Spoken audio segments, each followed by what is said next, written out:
Good afternoon, everyone, and welcome to today's webinar on the General Plan Guidelines Update for 2018. I am Kerry Garcia, the Statewide Local Government Energy Efficiency Best Practices Coordinator. I'll be moderating today's webinar. So just a quick overview of today's agenda. I'll provide a brief intro to the Statewide Energy Efficiency Collaborative for those of you who may not be familiar with the program, and go over some webinar logistics. And then we'll get to our feature presentation on the General Plan's Guideline Update for 2018. We will do a quick review of the 2017 General Plan Guidelines Update, the expected updates for 2018, and the resources and tools available to support updating the local guidelines. And then after that, we'll have set aside quite a bit of time for a Q&A from all of you on the line today. So what is the coordinator? Well, in the Statewide Energy Efficiency Strategic Plan, the California Public Utilities Mission called for the creation of a coordinator to facilitate statewide focus both in gathering and sharing exemplary policies and practices, as well as tracking progress of local government energy efficiency and sustainability progress on a statewide level. So as the coordinator, I work closely with the Statewide Energy Efficiency Collaborative, or CEQA, an alliance between three statewide NGOs, ICLEI, Local Governments for Sustainability, the Institute for Local Government, and the Local Government Commission, as well as the California's four investor-owned utilities. So together we support local governments in their efforts to reduce greenhouse gas emissions and save energy. We do this through a number of different resources and services, such as ICLEI's ClearPath tool, ILG's Beacon Recognition Program, LGC's annual CEQA Forum, and various workshops, webinars, fact sheets, and guides. And once again, these resources are all available to local governments at no cost. And just to highlight a few, or at least one key item, the CEQA Forum that will be hosted here in Sacramento, June 20th to 21st. The registration for the forum is now open, so please go ahead and register, and you can find more information on the forum on our website. So before we get started, I just want to go over a few logistics. Everyone will be muted except for our panelists. Due to the large number of participants, we ask that you type your questions in the question box. Feel free to submit those at any point during the webinar, and I'll go ahead and summarize those, and we'll address those in the Q&A portion that we have near the end. Any questions we don't get to, feel free to just send an email my way, and we'll respond to those after the webinar. And lastly, this is probably the most important piece, to answer many questions that I get. Yes, this webinar will be recorded and posted, and I'll send a link out to all the registrants and attendees at the end of the webinar. So now I'm excited to introduce our presenter today, Michael McCormick, Senior Planner with the Governor's Office of Planning and Research, or OPR. OPR serves the Governor and his cabinet as staff for long-range planning and research and constitutes a comprehensive statewide state planning agency. So Michael's focus is on institutional transformation by leading the development of partnerships, tools, resources, guidance, and programs that support strong action on reducing greenhouse gas emissions and increasing community resilience to the impacts of climate change. That's a mouthful. So Michael, I will let you take it away from here. It's all yours. Great, thank you, Kerry. Yeah, we like run-on sentences. Okay, well, maybe I do.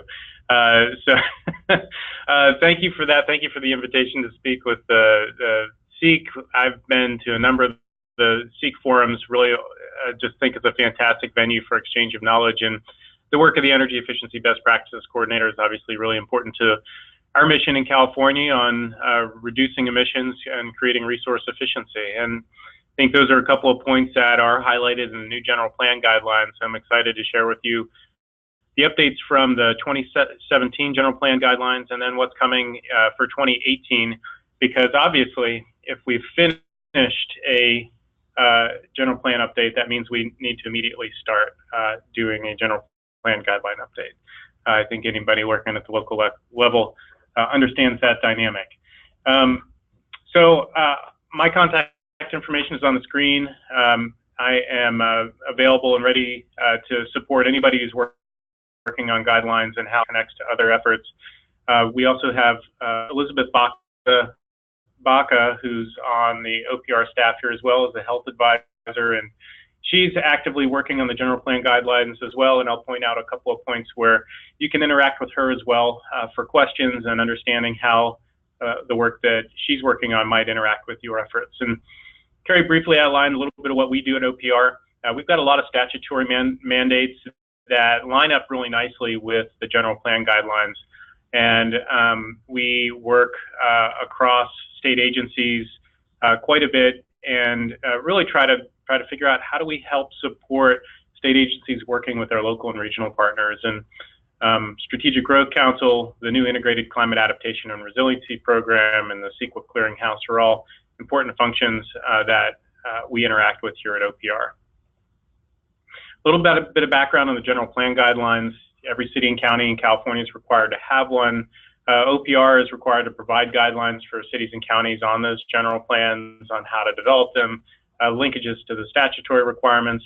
And then we also provide guidance, oftentimes pretty significant guidance on information that local governments are interested in hearing about or seeing. And the legislature is typically given OPR broad authority to provide guidance and information in those general plan guidelines. So the last update was in 2003, and there's been a lot that's happened since then, which I'll go through a little bit through this presentation. One of them is incorporation of state planning priorities, promoting infill, protecting natural and working lands, developing in an efficient manner. Everything local governments are really familiar with, but really creating a stronger statutory connection back to these statewide planning priorities that were adopted by the legislature. And then increasing focus on consistency requirements with other planning activities and internally within the general plan. So I think we've all recognized the fiscal constraints of communities around the state and the difficulty of developing a comprehensive general plan updates that go through each of the elements and update to meet the needs of the community. And what we're seeing more often than not is element by element updates, or a set of elements that are updated along with the housing element. And that can oftentimes lead to internal inconsistency. And so we've provided a couple of resources through the new guidelines that can help avoid that situation, which can oftentimes lead to insecurity when it comes to legal defensibility, because internal consistency is one of the core underpinnings of a successful general plan. So very briefly and kind of very generally, required elements. We've got 7 required elements across the entire state. And then there's the new required element of environmental justice. It can either be a standalone element or incorporated throughout the general plan, and I'll go into a little more detail on that. And then air quality, which has typically been required in the San Joaquin Valley, but now if you are a disadvantaged community that's required to do an environmental justice element, you also have to do an air quality analysis. And so there's a narrative in here that we're connecting to these EJ requirements. And we also have plenty of jurisdictions across the state who may not be required to do air quality analysis, but are interested in doing an optional element or connecting that narrative to other elements. And so we've provided some guidance there. We've got new chapters on public engagement, healthy communities, climate change with a focus on greenhouse gas emissions, economic development, and social equity and resilience. And these are largely in response to the 200+ public workshops that we did out through the state, looking at, you know, what do you as local governments need to do the work that you want to do? And so we provided these optional elements to help support some of those needs. We have an online suite of resources now, unlike the last general plan guidelines, which was a 400-page document that really was a great paperweight. We've tried to really work hard to create an interactive resource that provides lots of external linkages. We do regular link updates to make sure that those aren't going out of date. And then we link to strategic tools and resources that can hopefully help you do your job or work with those that are doing general plan updates to do a more thorough job of looking at both the opportunities and the challenges in your community. And we also included a new data mapping tool. So this is a resource that is basically a data service. So all general plans in the state typically require some sort of base level of data to support a geospatial analysis. And from what we were hearing is there's a lot of duplicity, and a number of people that were funding consulting firms or data technology firms to develop that may have been had at the state level. And so we wanted to daylight those data sets that we had. We've worked through the state's geoportal and the Office of Technology to build this resource that allows you to access the data, to download it to a local server, or if you or your consulting firm or somebody else is building a widget it has an API, which basically allows a web services connection to the data. So the data will automatically be updated in the data tool or widget that you're developing for your application. So we're excited about this. As a data nerd myself, I can tell you the parcel data set is probably one of the ones that I'm most excited about, because I think anybody who's worked at the county level understands that oftentimes county or jurisdictional data, parcel data maps oftentimes don't line up exactly. So we have a statewide parcel data set in here that's served up that you can download that links up all the jurisdictions directly. So we've truth checked and verified that data.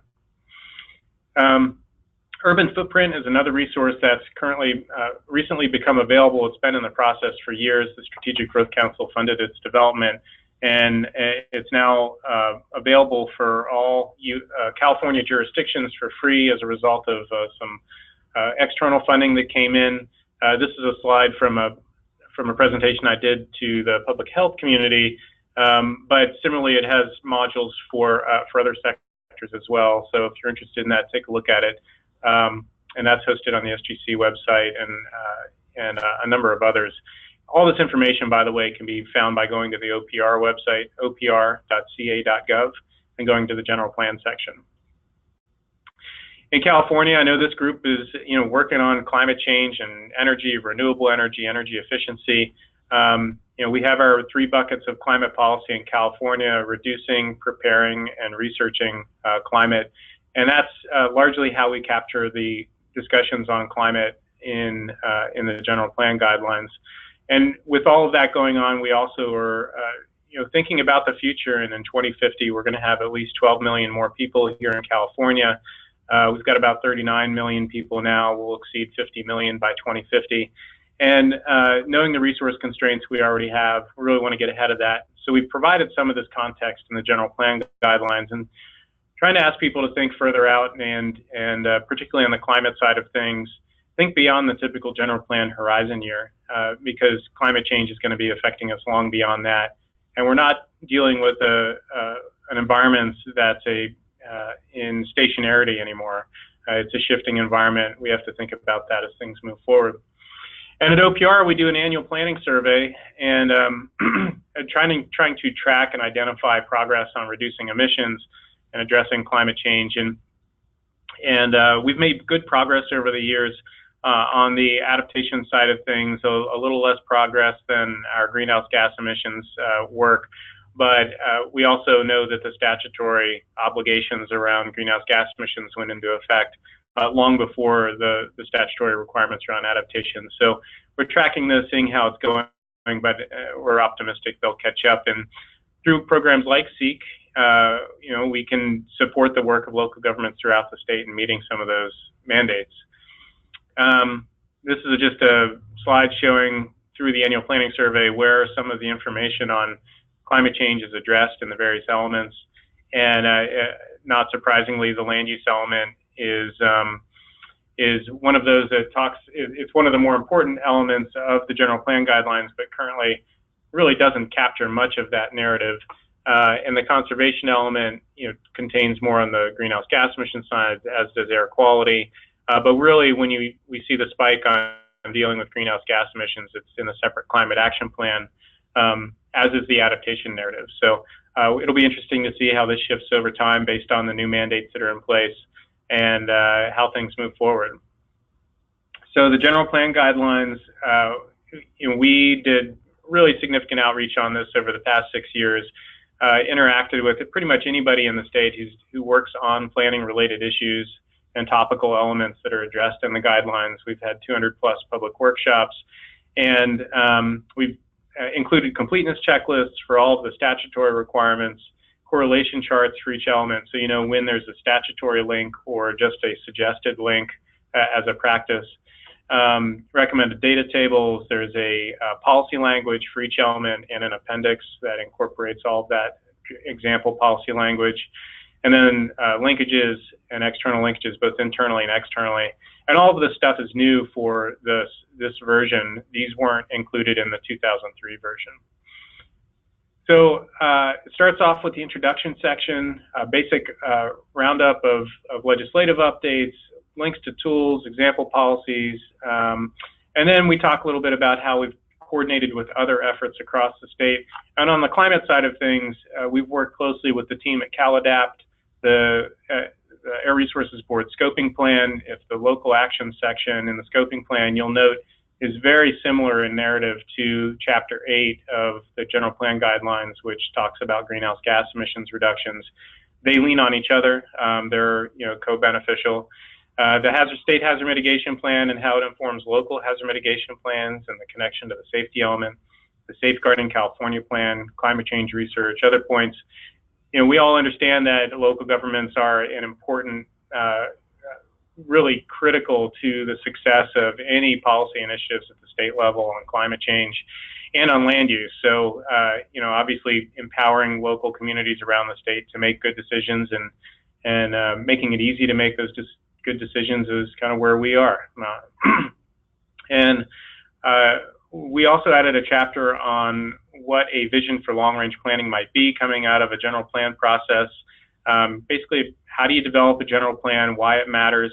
And this is a chapter that could be very helpful to the public if they're engaging in a general plan process. We designed it so you could pull it out and actually give it out in public meetings or workshops and as a resource for folks in your community that are interested in engaging. We also included a community engagement and outreach chapter. One of the things that we heard in our outreach in the first couple of years of trying to explore where the updates were most needed, people were really trying to do more engagement than the statutory minimum, which was 2 public workshops for a general plan update, which I think anybody who's gone through that process recognizes 30 to 40 workshops is probably more likely. Maybe there's fewer. But that statutory minimum really doesn't apply in the current context anymore because there's an expectation of communities of deeper and more robust outreach. So we've provided linkages to some resources and guides and examples and case studies that really show how you can do a significantly better job on outreach.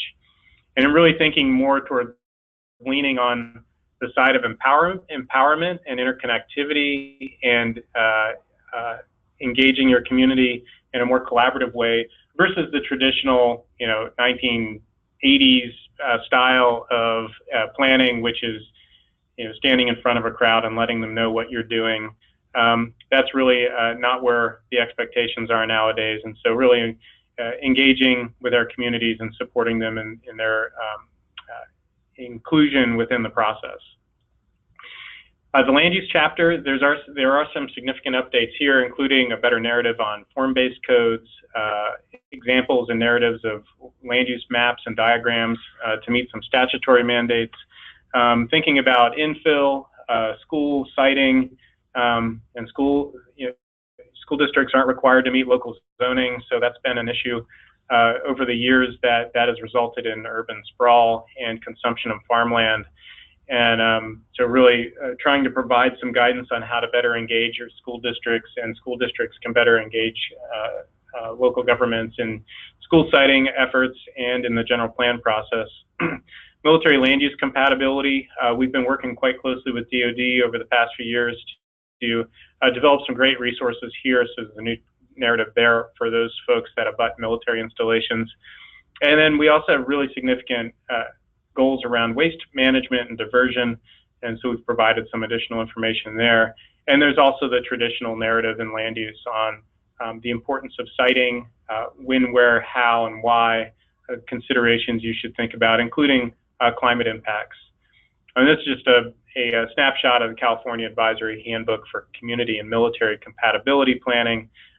Great resource if you're adjacent to a military facility, take a look at it. This is also hosted on the OPR website and on the Military Council's website. Little known fact is OPR is also the military liaison for the state of California.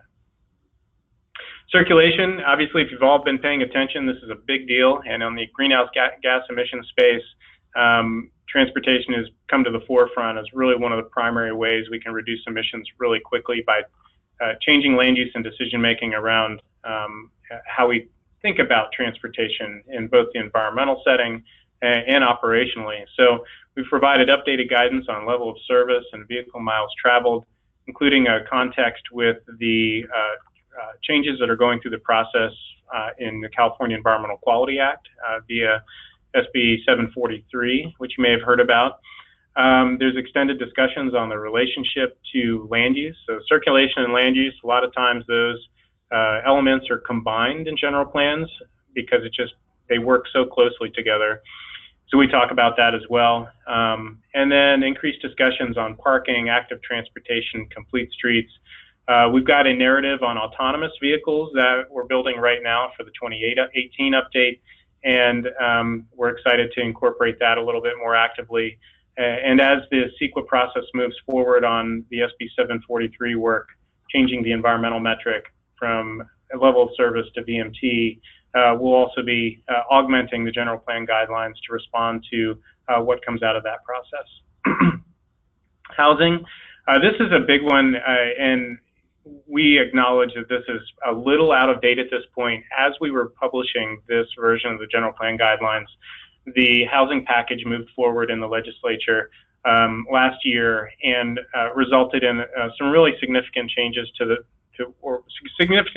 what we need to include in the general plan guidelines. We're working with the Housing and Community Development Department right now to identify what immediate changes to the housing element are required, and then also recognizing that almost every chapter of the general plan guidelines is going to need to be updated to incorporate changes. We're also queuing that up for more likely a 2019 update. But in this version, there are new sections on housing and health and climate, economic development, citing considerations for a suite of things, including energy, urban greening, citing for solar access, and thinking about climate change impacts. And another thing about affordable housing and homelessness, we may be augmenting this to include some additional narrative there. So the conservation and open space section, no real statutory changes here, but we have provided some additional narrative around things that people have been traditionally asking us for. For example, additional information on tribal resources and things like daylighting waterways and green prints that weren't in the prior version. Noise also no statutory changes, but we have provided a narrative on the balance between noise and infill, knowing that the greater density and infill development that you have, oftentimes there's higher noise volumes that come along with those. And there's trade-offs, obviously, with living in a more urban environment and density, but also how to mitigate some of those noise impacts through design and urban greening and active transportation, among others. So we'll be taking a look at this section for the 2018 update, and we'll be modifying some of this and connecting it to the appendix, which is really the prior version of the noise element narrative, and doing an integration of those two. For safety, this is one of the ones that have some statutory changes, including the incorporation of AB 2140's guidance. So which provides an incentive for local governments to incorporate their local hazard mitigation plans into their safety elements. So there's potential eligibility for the state paying local match of recovery dollars if you incorporate local hazard mitigation plans into your safety element. That's a big deal. It can oftentimes be up to millions of dollars if it comes to that. And we're strongly encouraging that because it makes sense for LHMPs and general plans to be better coordinated. The new section on climate adaptation and resilience highlights that point, but also talks about how can you do meet the statutory mandates of Senate Bill 379, but also go beyond that and think about community resilience and cohesion as well, which we link to in some other documents and other chapters of our guidelines. We've done direct coordination with other state offices and federal offices to provide support for this update, and hopefully it's going to be very helpful to jurisdictions as they're kind of wading through the process, trying to understand how to deal with adaptation within their own communities. We've coordinated with OES, CalAdapt, the Adaptation Planning Guide, which is currently in an update cycle, and the newly established Integrated Climate Adaptation and Resiliency Program is going to provide a space on the website to help support implementation of SB 379 and the safety element. And we're working with a number of other organizations right now on toolkit and better resources to inform policy development, which right now is a little bit of a weakness, I'll admittedly say to everybody. But hopefully in the 2018 update cycle here, we'll be able to address some of those points. On that, just a couple of points on the adaptation narrative. Traditionally, if you've worked on general plans, there's an environmental snapshot you take at the beginning of the process, and that's the point from which you plan. But thinking about adaptation and the impacts of climate change, you really have to treat your starting point as the end environmental condition from a projection standpoint. So we talk about that a little bit in here, talk about incorporating into other chapters, and how to cross-link these adaptation and resiliency discussions. There's some distinct actions that are now required to look at adaptation, and these are being mirrored by the Office of Emergency Services in developing local hazard mitigation plans. And this includes reviewing the existing plans and doing a gap analysis, looking at community vulnerability, creating goals, policies, and objectives, and creating and implementing measures that help respond to those. The timeline's a little bit tight. If folks haven't started on their safety element updates to respond to these new mandates, if you don't have a local hazard mitigation plan, it's due by January of 2022. If you do have an LHMP, it's triggered at the point you're updating that. But also the legislature's intent was that all safety elements in the entire state are updated by January of 2022 to incorporate adaptation. So think about that in some of your budget discussions in the next couple of years. And then please do take a look at the Adaptation Clearinghouse beta site. We're building this to help support local initiatives on climate adaptation and resilience. It's called resilientca.org. There's a survey you can take to give us some feedback on that. And we are looking for candid and real comments. So please do be honest with us. So CalAdapt and the Adaptation Planning Guide, two statutorily referenced resources, as is the State Hazard Mitigation Plan. This is also in a public review process right now, so please do take a look at caloes.ca.gov. Take a look at the State Hazard Mitigation Plan. There are significant discussions on climate in there, which we'll also be pulling into and cross-coordinating with the general plan guidelines in this 2018 update cycle. Again, the Adaptation Clearinghouse currently in beta. Please take a look and respond. And the Adaptation Forum is another venue where we're pulling practitioners from around the state together to really help move this narrative forward. August 27th through 29th here in Sacramento. Take a look at the CaliforniaAdaptationForum.org. So environmental justice is a new requirement as well. SB 1000 passed in 2016. It requires environmental justice be addressed in disadvantaged communities. So I'll get to that in a minute, but we have a series of workshops that are happening right now to better take these statutory mandates and turn it into guidance and to support better decision making. Right now, the narrative we have in this chapter is largely statutory. There isn't a lot of guidance there because we didn't have time to pull together the guidance and do the outreach we wanted prior to publishing this. So this is where Dr. Elizabeth Baca, my colleague here at OPR, is really working to develop this guidance, and she'll be the primary lead on updating this chapter. And thinking about identifying objectives and policies to reduce health risks and effects on disadvantaged communities. This is a starting point in statute, but obviously there's other things we should consider. Pollution exposure, public facilities access, food access, safe and sanitary homes, physical activity, all critical issues. And then thinking about engagement as well. How does the public engage in the process and support outcomes, identifying objectives and policies that prioritize the needs of disadvantaged communities. And obviously there's many communities that have already started working on this. The statute provides a much stronger guide to what the state might expect from that kind of a process. And our guidance will hopefully be helpful in supporting and cross-linking with other resources and information that can make the process a little bit easier. So very basically, SB 1000 requires cities and counties with any disadvantaged communities to incorporate environmental justice related goals, policies, and objectives into their general plans. It can be a separate element or it can be integrated into other elements. The structure isn't as important as the outcomes. And it must happen upon adoption or revision of 2 or more elements on or after January 1 of 2018. So there's a number of communities that are already doing this.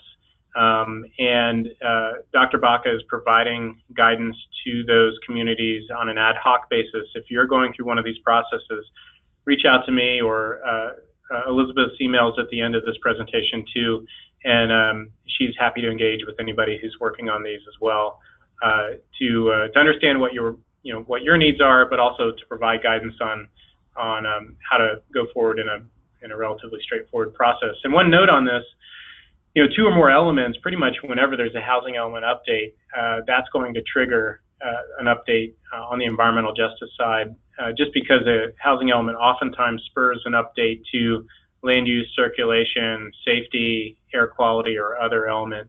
So that's just something to keep in the back of your mind. If you're thinking about a general plan element update, it's probably going to trigger this requirement as well. There's a number of definitions that are laid out in the statute. It's not entirely clear what the intent of the legislature was on a number of these. So part of the guidance that we're going to be providing drills down into the details of what a disadvantaged community actually is, so that folks can make better decisions. It's largely up to the local communities right now, and pretty much the guidance we're providing is that if you've determined you're a disadvantaged community for other state programs like funding or greenhouse gas reduction funds, or prioritized funding through Strategic Growth Council, that this probably also means you're a disadvantaged community. But there's a number of definitions and narratives laid out there you can follow. This is a kind of a copy of one of the prior slides. So I'll skip to air quality, which has also been something that jurisdictions have been very interested in seeing an update to. We have a number of updates to this, not just the San Joaquin Valley narrative, but new focus on the air quality in disadvantaged communities to link to environmental justice, mitigation strategies for air quality near high volume roadways, which has also been a driver of a narrative for clean transportation and renewable energy, and new requirements for environmental justice as well. So on the near high volume roadways piece, Maggie Witt worked with us over the past few years to develop a resource that augments some prior guidance on near roadway siting, to provide some potential mitigation options for impacts to folks that are developing near high volume roadways. So I won't go into detail here, but please take a look at this and the guidance if that's of interest to you. There's provided a number of mitigation options between reducing emissions, dispersing traffic pollution, and removing air pollution. It also provides a narrative for infill, the pros and cons, and the balance between infill near roadway siting and pollution, and then also the trends in pollution reduction that's coming from electrification of the vehicle fleet and cleaner burning fuels and clean vehicles. So lots to look at there, and take a look at that if that's something that you're working on. This is also a document that you can use to support California Environmental Quality Act analysis, as it is an expert document from the Air Resources Board. And I've already gone through this. So reduction in emissions over time certainly helps to balance out the pollution impacts of near roadway siting development. Although tire and brake wear, interestingly enough, will continue to be an issue over time. Equitable and resilient communities is another chapter. This is where we start entering some of the optional chapters. We provide definitions of social equity, how to incorporate social equity into decision making, data mapping, thinking about a community resilience screen. How do you actually get a resilient community, community cohesion, et cetera, and provide a number of different definitions for what that is, and how to choose the definition that's best for your community. Healthy communities is also a new chapter, highlighting innovative partnerships, how to work with your local health department, California Department of Health, recommendations and resources, connections to the environmental justice section, a changing climate and how you should think about climate change in the context of healthy communities. And there's been a lot of work on healthy communities in the past few years, and Dr. Bach has been a big part of that. So she's continuing to work here, and undoubtedly we'll have a few updates on this in this year as well. Economic development is also one of the primary focuses of general plans. So thinking about how do you have economic development in the context of healthy communities, climate change, addressing displacement, housing challenges, and a new section that is talking about economic development opportunities and methodologies for how to consider those opportunities. And then climate change, this is a chapter that has been in the works for probably since about 2011 or 2012, the need to provide a guide to support the development of a standard practice in dealing with climate action plans and greenhouse gas emissions analysis that are trying to accomplish CEQA streamlining for greenhouse gas emissions and mitigating the impacts of your general plan. So this chapter talks about how to incorporate a climate change element into your general plan or a climate action plan as a separate document that's incorporated by reference. We've developed a step-by-step guidance for it for both the emissions inventory and for the climate action plan side of things.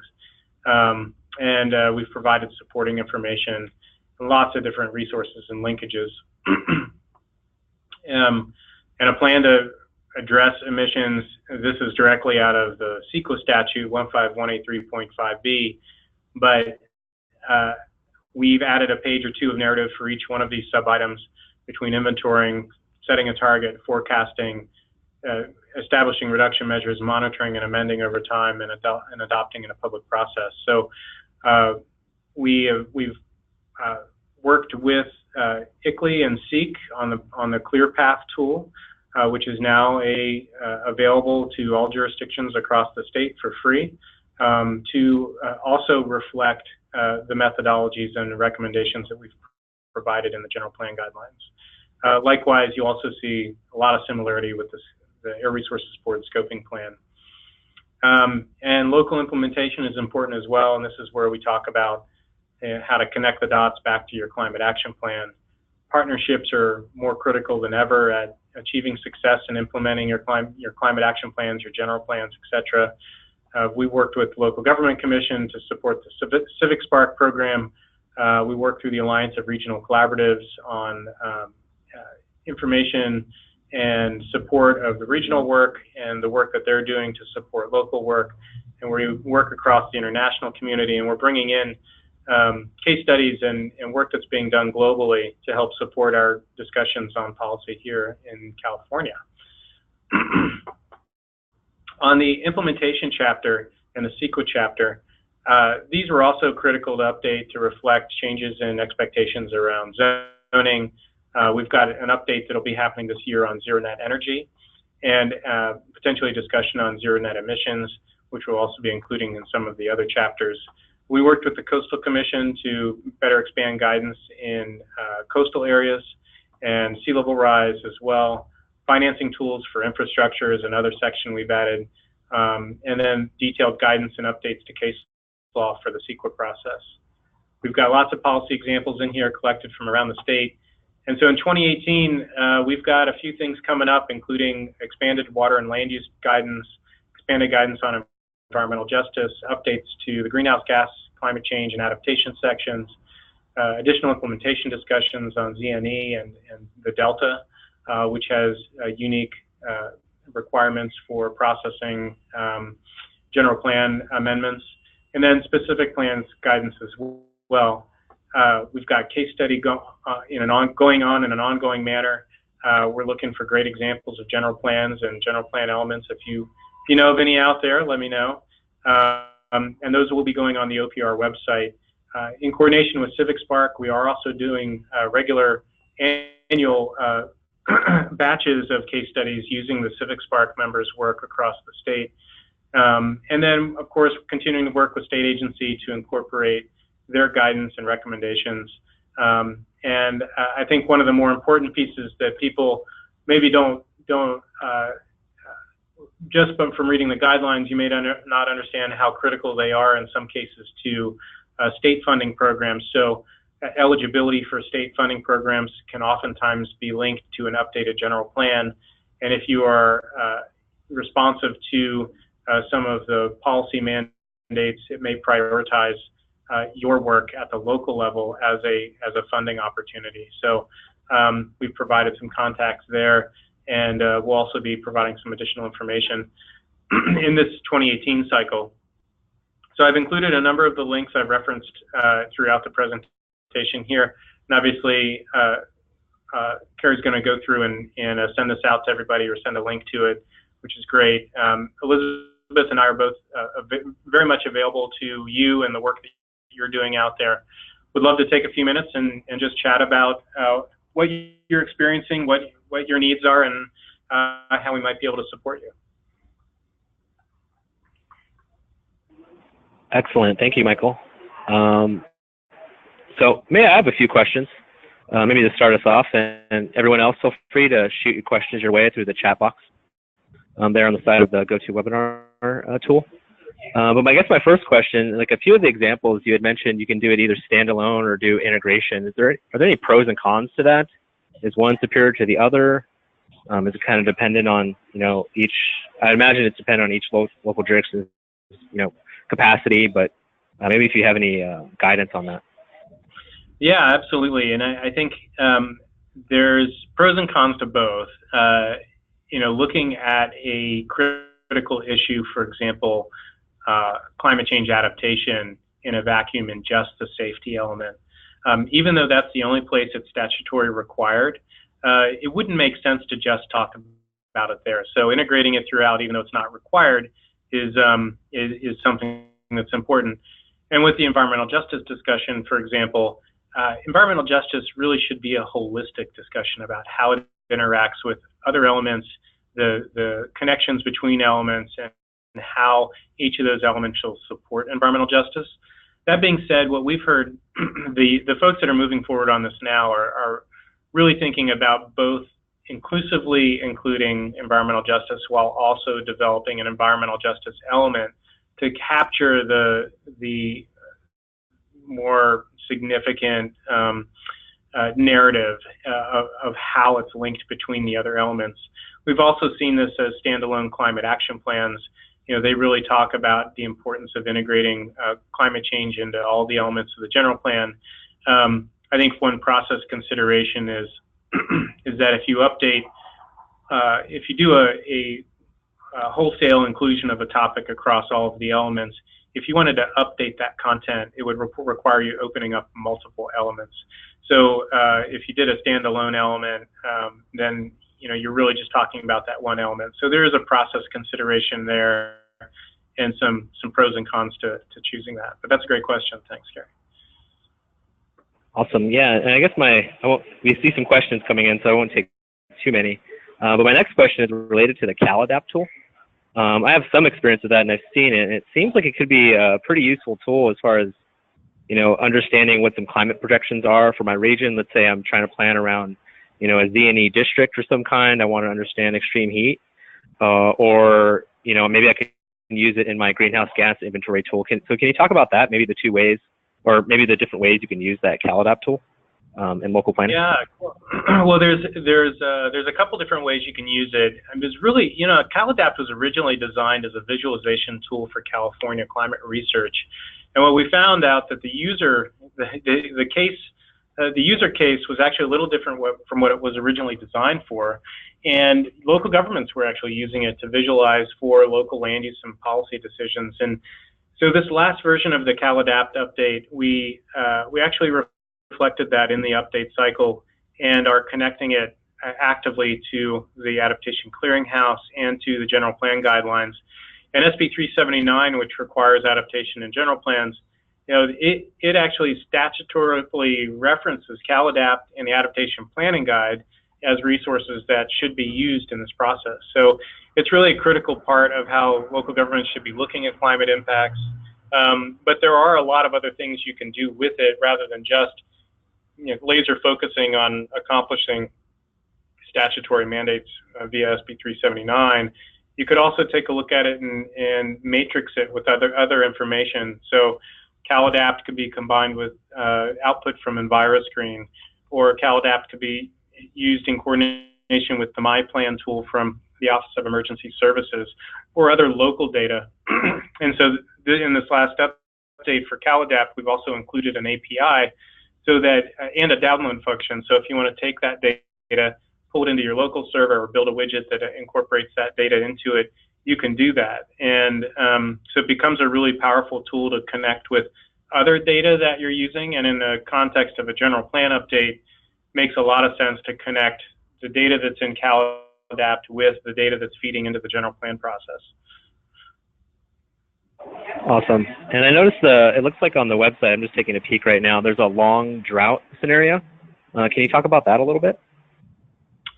I am not directly familiar with being able to talk about that specifically at this point. But although I was on the CalAdapt advisory committee, I've not been in the weeds on it.